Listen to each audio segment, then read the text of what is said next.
ελληνική επικράτεια, βλέπετε και το περιπολικό, το οποίο επί της ουσίας επιβλέπει και προστατεύει ώστε να μπορεί ο Ισλαμιστής λαθρομετανάστης να κάνει αυτό που απαγορεύεται να κάνει ο Έλληνας πολίτης.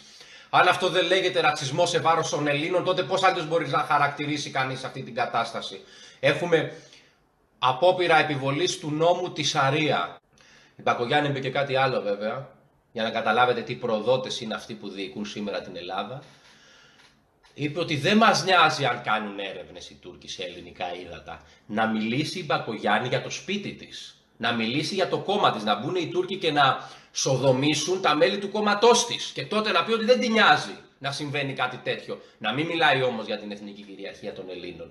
Και αυτές οι προδοτικές δηλώσεις είναι το προήμιο της απόλυτης προδοσίας για την εθνική μας κυριαρχία. Βλέπετε στο Sky του Αλαφούζου, με τα τουρκικά κεφάλαια, αυτή την αθλιότητα